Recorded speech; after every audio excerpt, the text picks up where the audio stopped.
damos principio a la primera mesa del segundo día de nuestro congreso, Transferencia de Saberes y Obras del Archivo Virreinal de Indias. Vamos a comenzar con la comunicación de Ana Guillamón Pérez, de la Universidad de Barcelona, con la comunicación titulada De oro, perlas y malos gobiernos en Castilla del Oro, análisis del memorial de Gonzalo Fernández de Oviedo, denunciando los abusos de Pedrarias Dávila y sus oficiales en la gobernación de Castilla del Oro. Ana María Guillamón Pérez es investigadora doctoral de la Universidad de Barcelona, es graduada con premio extraordinario en Filología Hispánica, con su tesina de grado El laberinto mágico, camino hacia la modernidad narrativa, recuerdo para el futuro, y la tesina de máster Callar nunca fue bueno, de Mau, y de la tenacidad aubiana a la luz de sus usos diarios.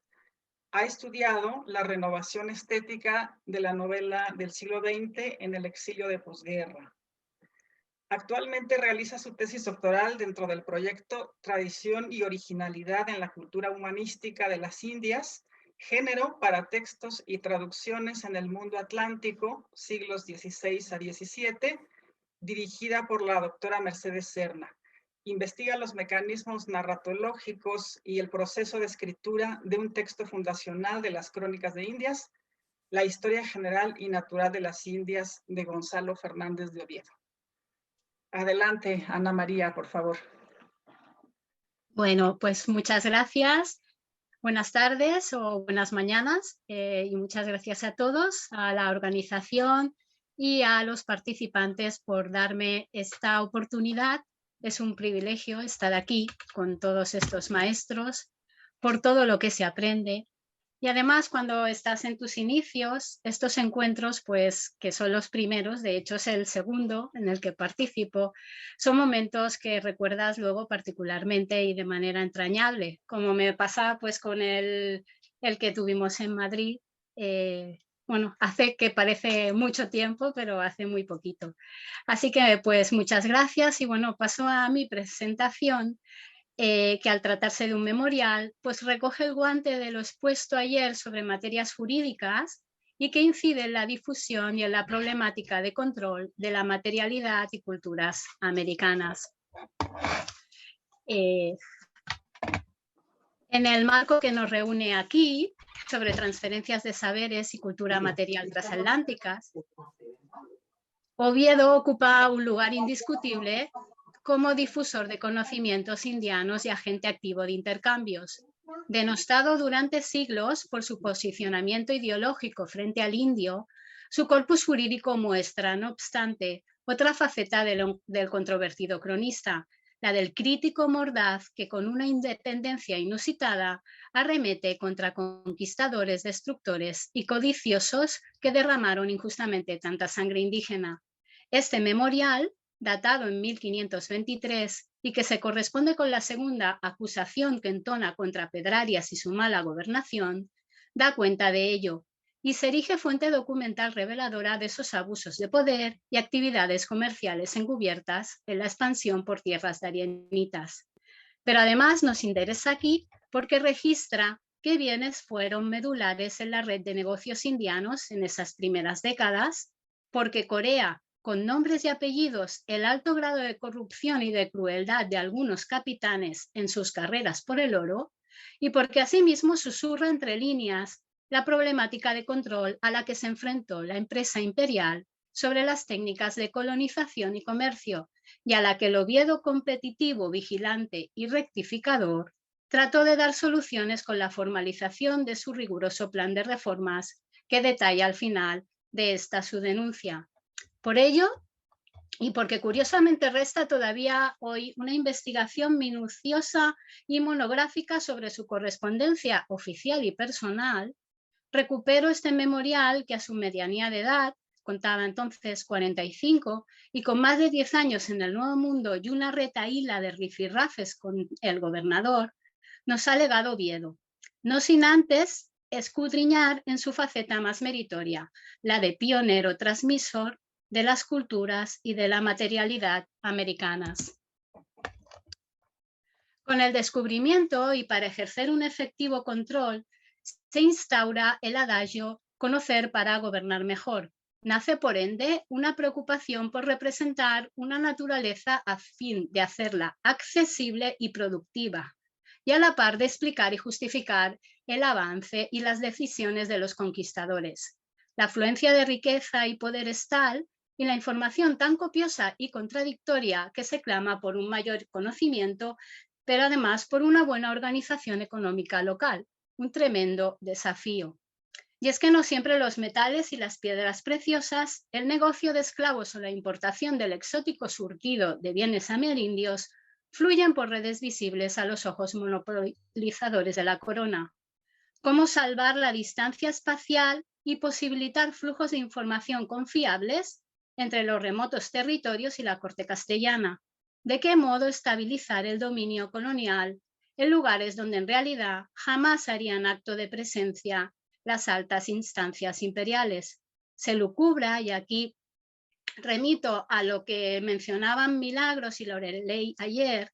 hacia una nueva estrategia de control, lo que Brendeke denomina triángulo comunicativo de vigilancia. Se promueve así la implementación de este sistema entre los súbditos coloniales, individuos leales que son alentados a denunciar las irregularidades ante el rey, buen mecenas y juez, a cambio de mercedes reales, y que funcionarán como estabilizadores de ese dominio imperial.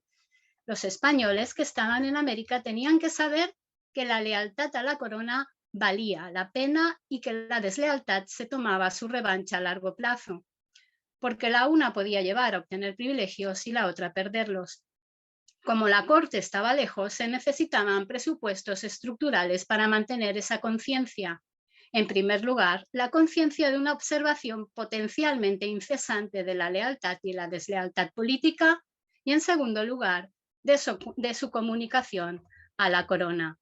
Y es en este contexto de corruptelas, covigilancias y lealtades, movido por el interés personal, pero también por el arraigo que tiene a Santa María la Antigua del Darién, a la que tanto perjudicará Pedrarias al despoblarla y trasladar el centro gubernamental a Panamá,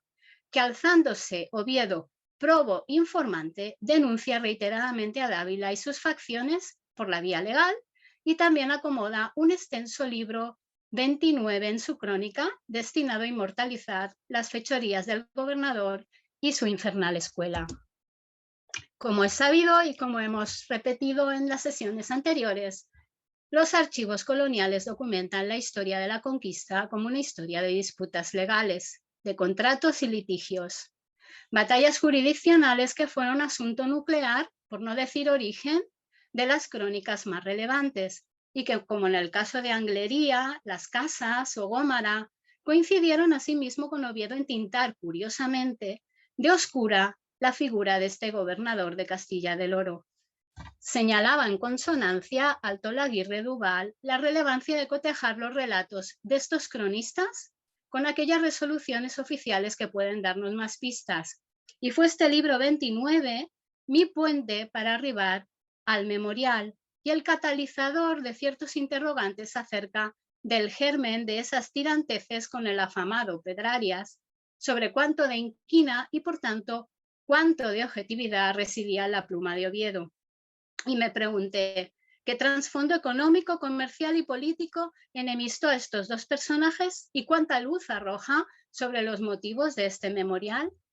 Lo cierto es que con una contienda legal bajo el brazo, camina por primera vez Oviedo hacia el Nuevo Mundo, con el amparo de Lope de Conchillos, que le consigue plaza y diversos cargos y prebendas, y bajo el mando de este excéntrico Pedrarias, llega a las Indias Oviedo para, entre otros menesteres, recoger testimonios sobre el juicio de residencia del gobernador contra Balboa.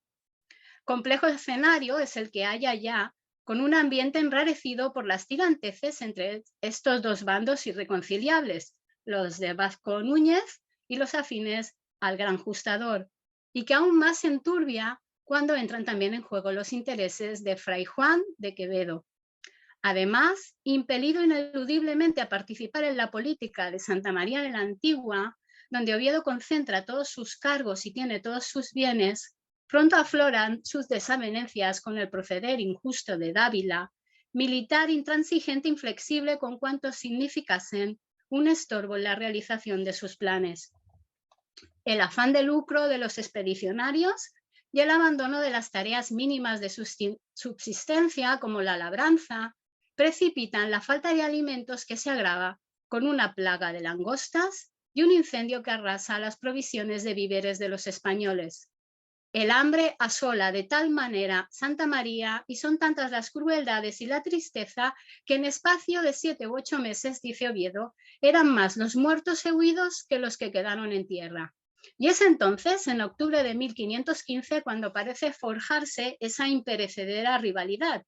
pues siendo hombre de Ávila por cargos oficiales, sin embargo, decide Oviedo posicionarse en su contra y personarse ante el rey para denunciar tantos desmanes. Baldíos son los intentos de Quevedo y el gobernador, que se echan mutuamente las culpas del empeoramiento del Darién, de persuadir al veedor de su partida, y ambos tratan a la desesperada de encandilarlo con promesas y sendas cartas para el consejo. Pasando por alto el espionaje y las intrigas a las que fue sometido Oviedo, Pedrarias enviaría a Colmenares y Quevedo a Fray Torres para invalidar sus gestiones frente a Fernando el Católico. Cabe señalar que la buena estrella no acompaña a Gonzalo en este primer viaje. Al poco del encuentro en Plasencia con el rey, con Fernando el Católico, este fallece sin que prospere la denuncia. Y en Flandes, el joven Carlos V, de solo 16 años, lo remite a sus regentes, a los cardenales Adriano de Utrecht y a Cisneros, este último muy cercano a las casas. Es la época asimismo es la época asimismo en la que Fray Bartolomé y Oviedo compiten con sus opuestos planes de colonización, uno por Cumaná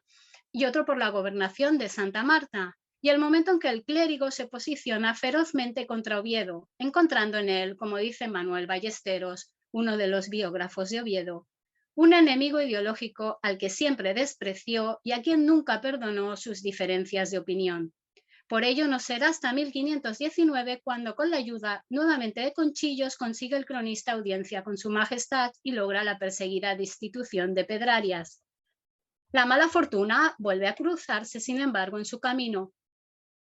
con el fatídico fallecimiento durante el viaje de Lope de Sosa, que debía sustituir al gobernador y que deja a Oviedo en una difícil tesitura a su regreso a Castilla del Oro. Pese al patetismo que adopta el autor por mover los afectos del lector en su crónica, nótese cómo no se amedranta y persevera intransigente en sus críticas sobre el tachable proceder de Dávila y su esposa en este fragmento.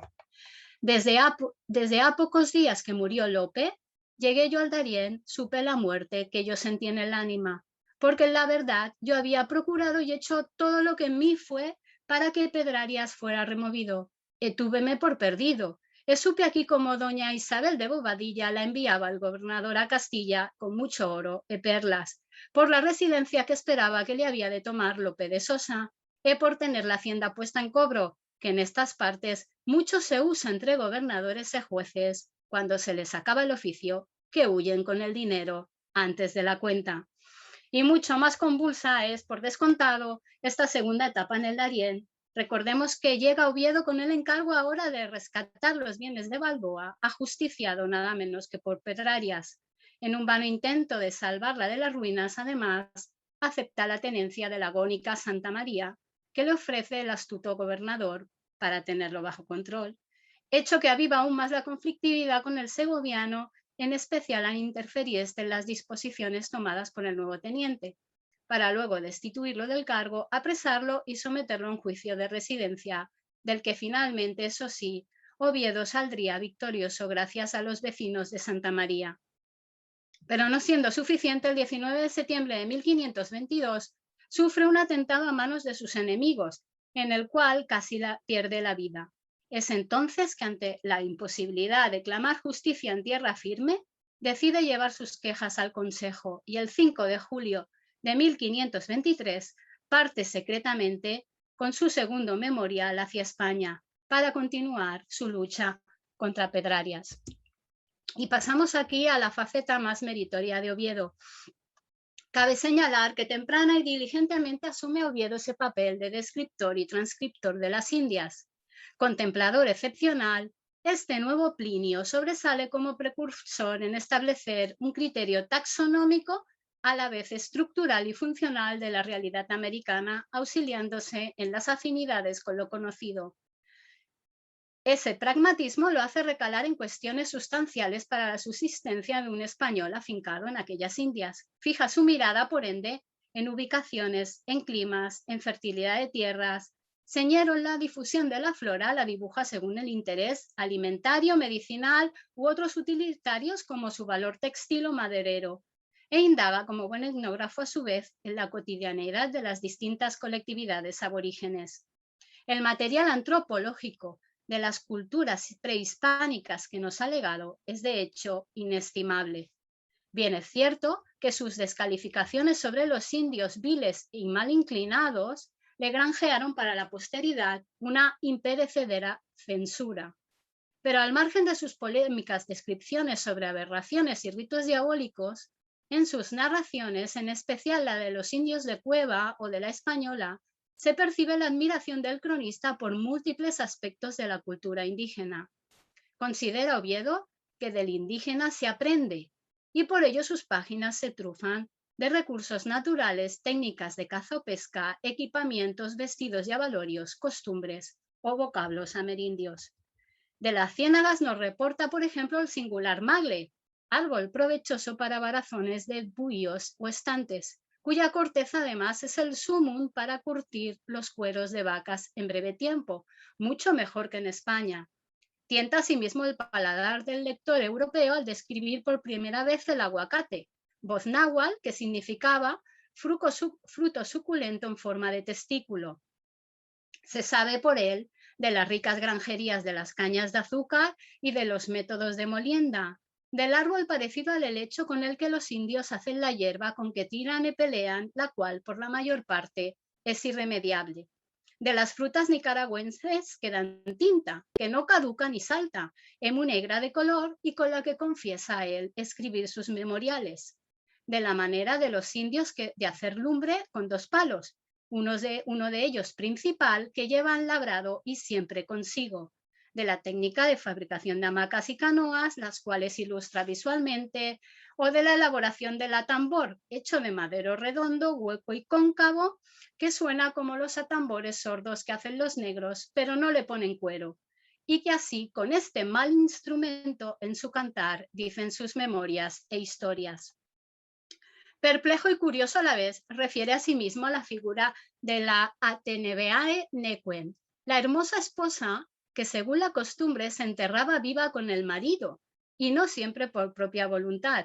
y detalla múltiples actividades artísticas como la del patoli, especie de juego semisagrado muy parecido al parchís, donde los participantes, con apuestas de diversas índoles, lanzan sus 5 dados, frijoles negros, en un tablero en forma de cruz, con 52 casillas aludiendo a la rueda calendárica nahua, o la del Comelogotoazte, construcción similar a un columpio en la que los indios se mecían de arriba abajo, o también el ceremonial del volador, que se practicó en el noroeste de Costa Rica y consistía en un palo alto rematado por la figura de un dios del cacahuat. En la cumbre se ponía un marco rectangular amarrado con cuerdas retorcidas y entonces 2 o 4 hombres se colgaban de las cuerdas, atadas y giraban rápidamente hasta llegar al suelo. Uno traía en la mano un abanico de plumas y en la otra un espejo, y el otro jugador un arco y un manojo de flechas. O la danza cantada del areíto, como la que representó la gran Ana Caona, mujer del cacique Caonabo frente a Nicolás de Obando. Y no economiza tampoco en detallismo verbal cuando describe con sobrecogimiento las idolatrías de los amerindios con la imagen de esa figura abominable del demonio, tan feroz, que esles tan sociable y común, que no solamente en una parte de la casa lo tienen figurado, mas aún en los bancos que se asientan, que ellos llaman dúo, a significar que no está solo el que se asienta, sino él y su adversario, al cual ellos llaman femí. Omnipresente figura está tatuada en piel y en alma, pues sobre sus personas se ponen teñidas e perpetuas de negro, para cuanto viven rompiendo sus carnes y el cuero, juntando en sí esa maldita efigie, o en ignominiosas joyas que escandalizan al escritor, como el del joyer que traía un hombre sobre el otro en aquel diabólico e nefando acto de Sodoma, y que quebró él con un martillo. Porque es muy consciente Oviedo de su papel en las Indias, como lo es también de la presencia de sus adversarios. No en vano, cual aborrecible Cemí,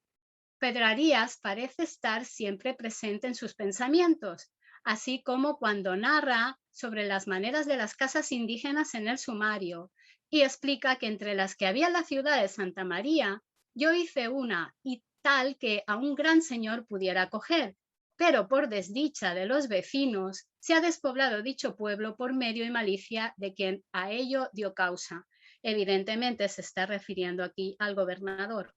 Un Oviedo combativo que cuando otros desamparan Santa María determina construirse allí en rebeldía la casa más costosa que había conocido la tierra firme, digna de un príncipe, y es que con todos sus cargos localizados en esa población, al trasladar el gobernador el centro administrativo, Gonzalo quedaba fuera por completo, apartado de toda posible colaboración en la dirección de los asuntos del Darién. Y no iba el madrileño a permitirlo sin mover ficha. E así comencé yo a labrar e deixé yo de la traza e dineros a mi mujer para que me hiciese mi casa, que con esto la ciudad tenía alguna esperanza, y él, evidentemente, el poder para seguir con sus negocios. Pues notoria es la honestidad de Oviedo cuando confiesa sin tapujos su hambre de enriquecimiento crematístico como primer impulso de su embarque a las Indias. Y es que si América, con toda esa riqueza metalífera, considera Oviedo, es una prolongación del imperio hispánico, ¿no es legítimo ganarse el pan allí con maña y empeño? A ello se pone este ambicioso, inquieto y avezado estratega que pronto llega a concentrar un poder fiscalizador inusitado en una de las zonas más productivas del Nuevo Mundo. Como señala Enrique Ote, Oviedo es un personaje central alrededor del cual gira toda la minería de Castilla de Oro. Es como veedor, es funcionario de la hacienda que guarda los puños de fundición, como escribano de minas, forma el catastro y otorga las licencias de explotación. Rubrica unilateralmente el criterio del fundador platero relativo al número de quilates. Es escribano general del juzgado de la vida pública del Darién. Participa en litigios civiles y criminales, en el registro de navíos y del oro, perlas y esclavos indios exportados de tierra firme, en el repartimiento de solares y tierras, en las fianzas de los que emigran, en el registro de rescates, en el hierro de los indios y esclavos, y fiscaliza las cuentas oficiales reales.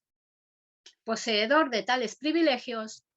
no es de extrañar que nuestro funcionario logrero peregrine por uno y otro mundo, desenvolviéndose como un indiscutible agente activo de intercambios. En Sevilla, en octubre de 1515, por ejemplo, deposita en la casa de contratación una de las más antiguas remesas de oro del Darién, que se conservan y que incluía tomines, guanines y perlas, millares de pesos de oro, un penacho de cabeza con plumas y otras curiosidades indianas como indios y indias muy bien dispuestos, ellos y ellas caribes, en muchos papagayos y 6 panes de azúcar y 15 o 20 cañutos de cañafístola, que fue lo primero que a España fue de estas partes e islas, así también como varias piezas de orfebrería de oro de tierra firme.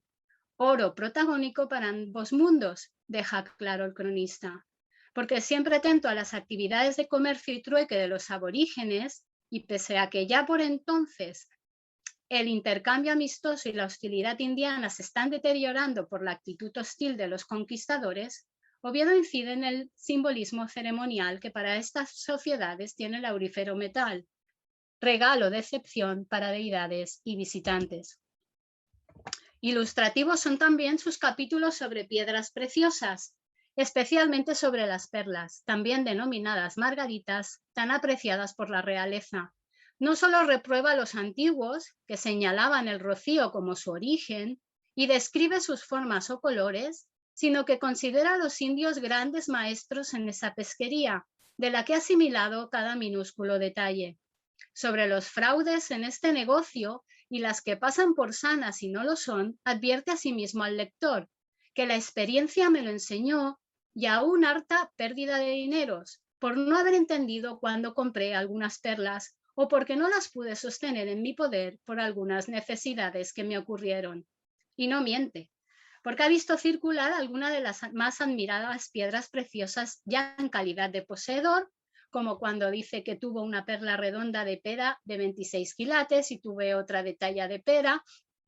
que vendí a un alemán de la gran compañía de los Belzares, o ya en calidad de testigo y narrador, como cuenta en el sumario, sobre la cantidad de piedras preciosas que había visto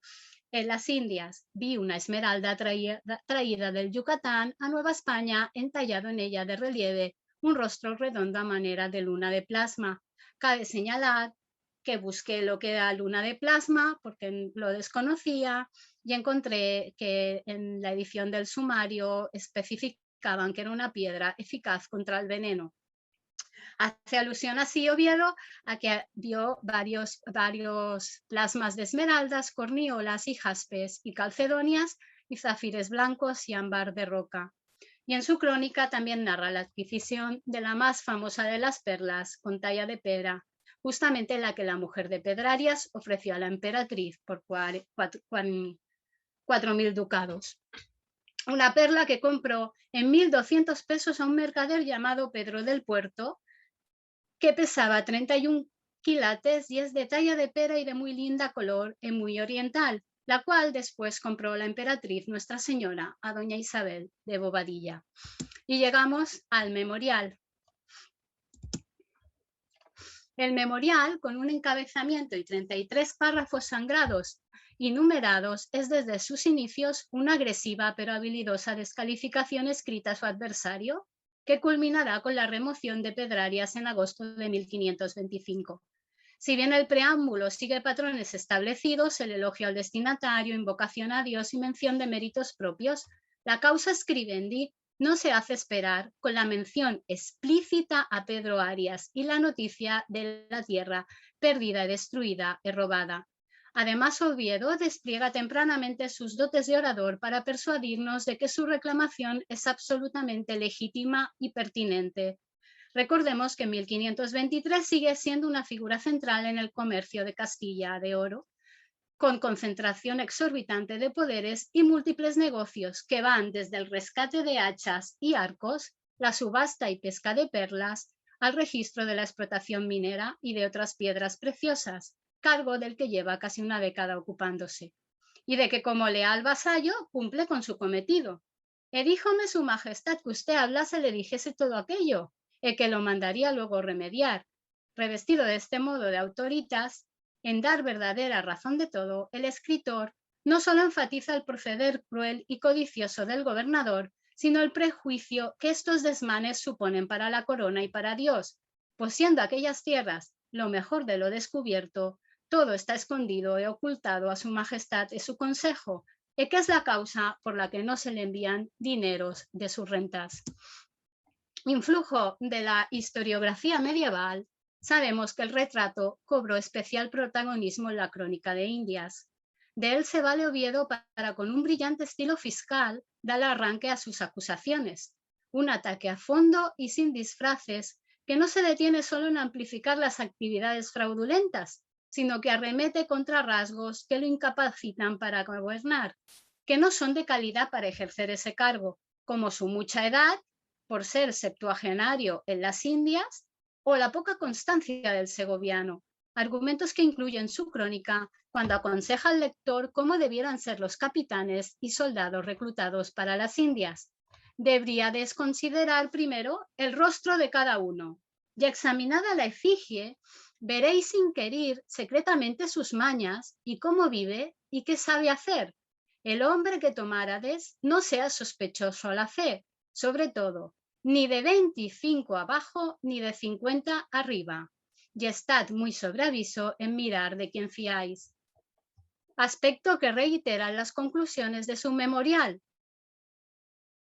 al solicitar a su majestad que el que gobernare aquella tierra sea hombre de buena sangre y que tenga celo el principal servicio de Dios y del rey, que sea amigo de la justicia y no de sobrada codicia, ni cargado de hijos y edad convenible para el seso y para los trabajos, y que tenga una o dos personas de buena conciencia que administre libremente en las cosas de la justicia y en lo que toca de los indios del repartimiento y de las naborías, y mandar tomar cuenta quien sepa bien qué cosa es cuenta, y proveer la isla de las perlas para que puedan pescar y que se haga una torre en la de Terareque, que es la principal, y que se funde ahí un pueblo de cristianos para estar más seguros. Aquí alude Oviedo al problema de la piratería,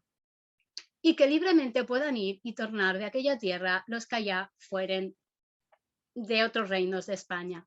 Plan de remedios a las quejas que punto a punto ha ido diseminando previamente el escritor en el manuscrito. Así, erigiéndose testigo de todo el oro que se ha fundido y de la riqueza indiana, denuncia Oviedo que no hay en el gobernador pensamientos de enviar dinero, sino que se queda ya para sus salarios y gastos extraordinarios. Juega Dávila también astutamente con la distancia geográfica y tergiversa los mandatos reales para arbitrar por allí lo que le parece. Reparte interesadamente indios a los oficiales para contentarlos y beneficiarse de su voto, que aunque no se pueden entremeter, él los admite en su interés propio. Agrava la situación el mal repartimiento de los indios que entrega gente que no lo han ganado y que no son de calidad. Y lo más abominable es que son indios libres o naborías. Y aunque en su juicio de residencia prometiera rectificar estos repartimientos, nada ha hecho para enmendarlo y tampoco nadie osa demandarle justicia allí, pues podría destruir a quien quisiese.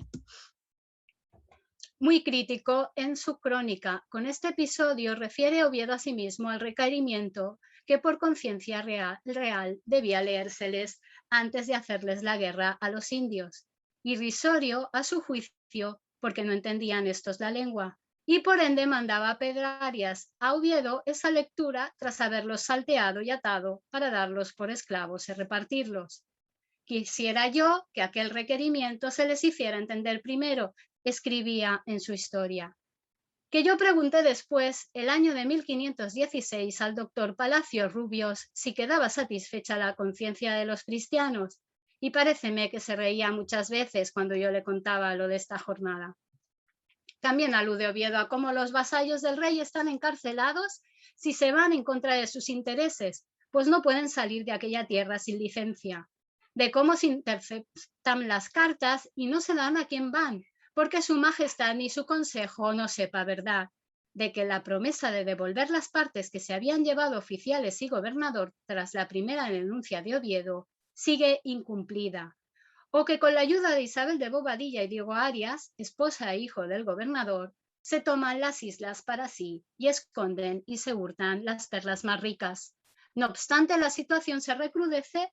cuando el demandante relata el trato para con los indios. En el meridiano del memorial, el punto 15 tinta de deshumanidad al gobernador y a sus afines, de hacer comer a perros indios y otras muchas crueldades, mucho se podría decir, escribe Oviedo, y se abre la veda y da cabida con nombres y apellidos a la ristra de barbaridades cometidas por los españoles, robos y crueldades que los capitanes hicieron, como la de Tello de Guzmán o la del primo del gobernador, Diego de Morales, quien hizo matar a más de 300 personas atadas en cuerdas, no perdonando hasta los niños de teta,